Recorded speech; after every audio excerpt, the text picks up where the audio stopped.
अब श्री कृष्ण जी का इतिहास देख लो। श्री विष्णु जी अवतार श्री कृष्ण जी, श्री राम वाली, श्री रामचंद्र जी के जीवन वाला भोग भोग के वो प्राणी श्री कृष्ण रूप में फिर जन्म हुआ।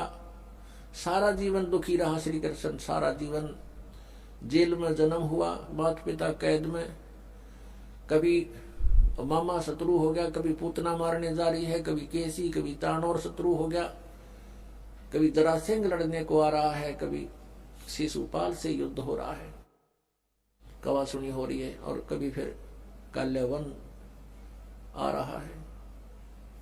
इस दुख में श्री कृष्ण जी ने मथुरा का त्याग कर दिया और ऐसे स्थान पर रहने लगे जहां कोई ना पहुंच सके। समझदार व्यक्ति यही सोचते हैं राड से बाढ़ अच्छी होती है, झगड़े से बचाव अच्छा होता है। श्री कृष्ण जी उन सबको भी मार सकते थे, क्योंकि वो त्रिलोक के में एक विभागीय मंत्री है, विशेष शक्ति होती है प्राणी में, वो उनके अंदर शक्ति थी। लेकिन यही सोचा था कि किस किस ने मारूं, या तो सबकी बुद्धि भ्रष्ट। तो श्री कृष्ण जी ने द्वारका बनाई। समुद्र के बीच में एक टापू था जिसका केवल एक गेट था, द्वारिका, एक द्वार की नगरी। और ये सोच करके वहां यदि इतनी दूर पहले तो कोई आवेगा नहीं, ऐसे स्थान पर जा रहे हैं हम, और वहां कोई आ भी गया युद्ध करने तो हम एक ही तरफ से उसका सामना कर सकते हैं, इसलिए एक गेट था उसका, और बाकी तीन समुद्र था तीन तरफ। तो वहां श्री कृष्ण जी चले गए, अपना अधिकतर सारा ही जीवन वहां व्यतीत किया। यहाँ तो ज्यादा से ज्यादा 18 साल के 20 वर्ष के तक यहाँ रहे थे द्वारका में, और बाकी फिर लगभग 200 वर्ष तक जिए थे श्री कृष्ण जी, और बाकी का समय द्वारका में व्यतीत किया था। तो अब ये जो लोग अनजान संत ऋषि, ये गुरु नकली हमें भ्रमित करते हैं कि द्वारका का उस गोवर्धन का की परिक्रमा करनी चाहिए और वृंदावन अवश्य जाना चाहिए, मथुरा में अवश्य जाना चाहिए, वहां हमारे भगवान ने लीला की है, उनके चरण कमल टिके हैं, वहां घूमा करते थे, स्नान किया करते थे। अरे श्री कृष्ण जी यहाँ 20 वर्ष रहे थे मथुरा में, बाकी 180 साल तो वहां रहे द्वारका में, और वहां का नामो निशान मिट गया उस द्वारका को। इसलिए वहां खत्म की द्वारका, समुद्र में डूब गई श्री कृष्ण जी की मृत्यु के बाद, और यादों का विनाश हो गया था, आपस में लड़के मर गए थे, और जो बाकी शेष औरतें बची थी उनको अर्जुन ले आया था, सब खाली हो गई थी द्वारका। उसके बाद वो समुद्र ने डबो दी थी, अंदर चली गई। कारण यही था कि भगवान ने सोचा कि यहाँ आएंगे फिर ये धक्के खान द्वारका में इतनी दूर, इसलिए उसका नामो निशान मिटवा दिया था। अगर आज द्वारका होती तो ये नकली कहते द्वारका में भगवान रहे थे, वहां जाया करो, वहां बहुत पुण्य होता है। उस द्वारका में तो सत्यानाश हुआ था, सारे यादव कटका मर गए थे वहां पर। आज भी जाते हैं वहां बहुत से श्रद्धालु।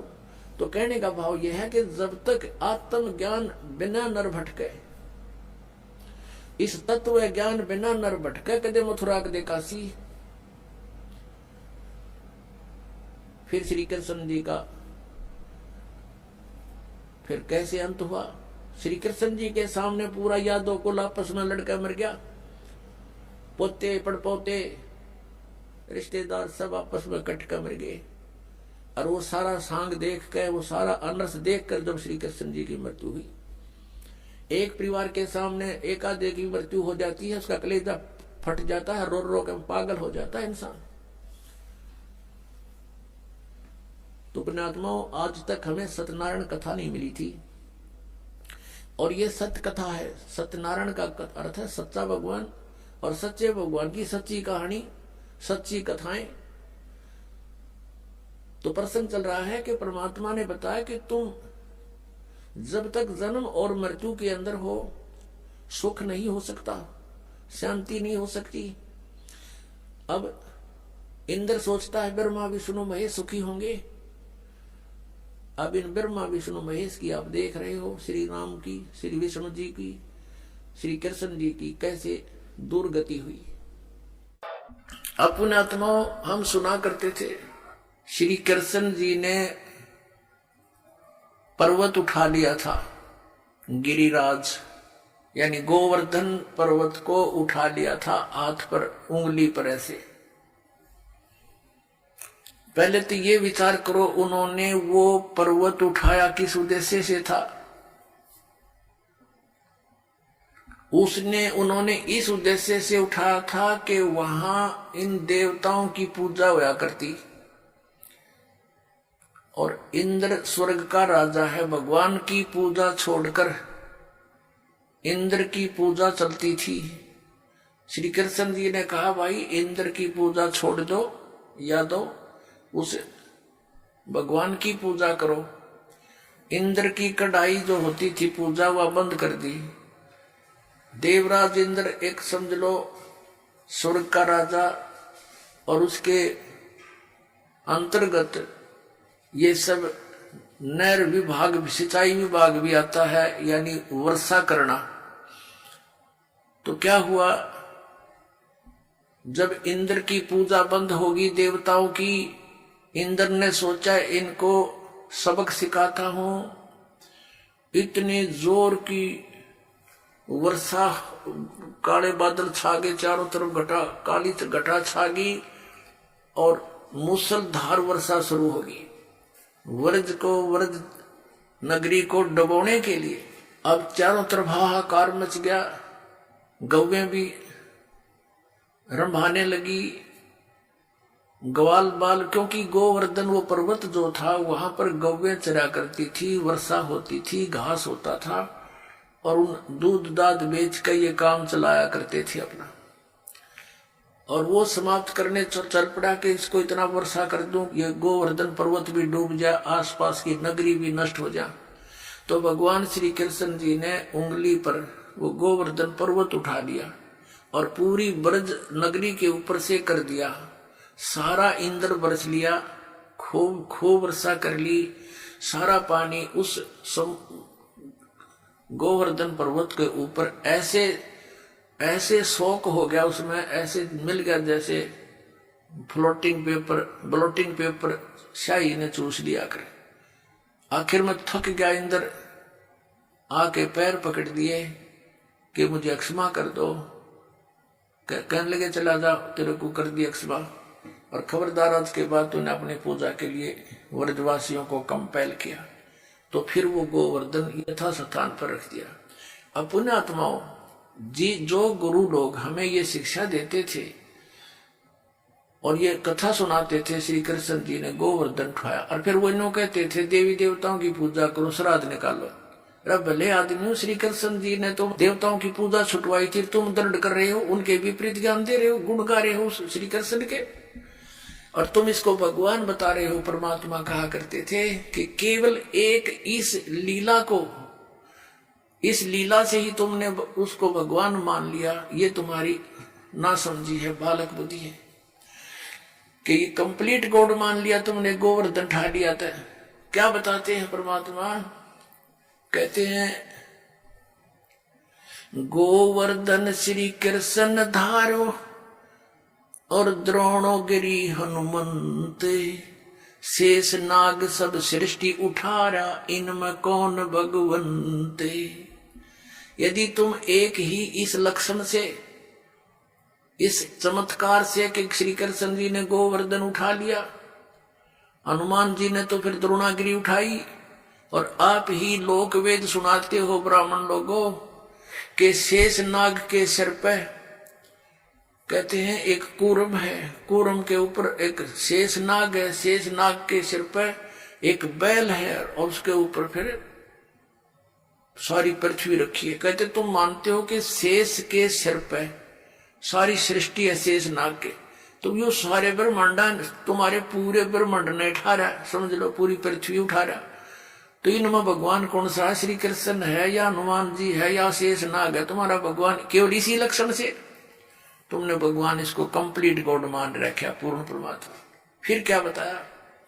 कहते हैं समुद्र पाट लंका गयो, सीता का भरतारे, अगस्त ऋषि ने ये सातों पी लिए, इनमें कौन करता रे। ये इस चीज से ये परिचित थे नहीं गुरु लोग यहाँ के हमारे। वो ये कहा करते श्री रामचंद्र जी ने समुद्र के ऊपर पुल बना दिया। परमात्मा कहते हैं यदि तुम इसी लक्षण से इसको भगवान मान बैठे तो क्या बताते हैं कि समुद्र पाट लंका गयो, यानी समुद्र को आट के पत्थर उसको ऊपर रख के और लंका चला गया। कौन? सीता का भरतार। और अगस्त ऋषि ने सातों पी लिए, इनमें कौन करतार? एक अगस्त नाम के ऋषि थे, उन्होंने किसी कारणवश किसी अपनी जिद के ऊपर अहंकारवश समझो वो सातों समुद्रों को एक घूंट में पी लिया था, ऐसे चुलो उठाकर ऐसे पी लिया था। सब समुद्र खाली हो गया था, अकेली पृथ्वी रह गई थी। अब पुण्यात्मा, अब परमात्मा कहते, फिर ऋषियों की प्रार्थना से उन्होंने फिर वापस उसको कुरला कर दिया तो भर गए थे। ये आध्यात्मिक शक्ति है, मार्ग है, इसमें आप विज्ञान को ना अड़ाना। विज्ञान तो बालकों का खेल है। ये जहाज बना लिए, इस मांडी पाइप के कंप्यूटर बना लिए है, परमाणु बम बना लिए, और 2 साल वर्षा ना करे भगवान, ये धरे धराए रह जाता सारी साइंस किधर ढूंढे नहीं पाओ। जर लगे खड़े खड़े इन जहाजों के ऊपर कुछ बैठनिया नहीं पाओ।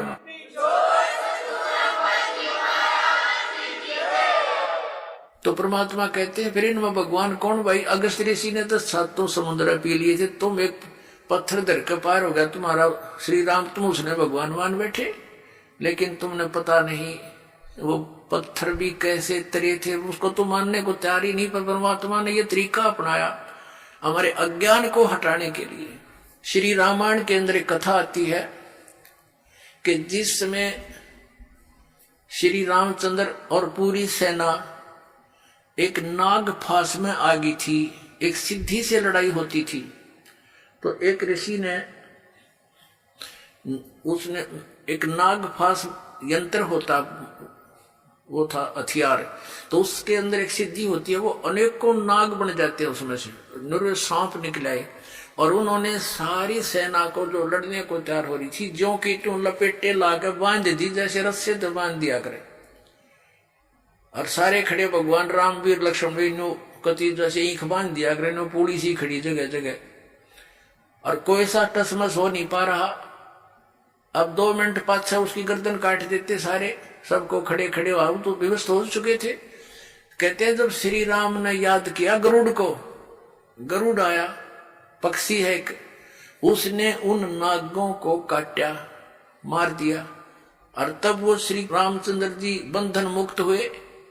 अब परमात्मा हमें समझाया करते थे, कबीर भगवान कहते हैं, परमात्मा कहा करते थे कि काटे बंधन विपत में, भाई कठिन कियो संग्राम में, चिन्हो रे नर प्राणिया ये गरुड़ बड़ो अक तुमरो राम। अब परमात्मा कहा करते काटे बंधन विपत में, कठिन कियो संग्राम, और चिन्हो रे नर प्राणिया यो गरुड़ बड़ाक तुम्हारा राम।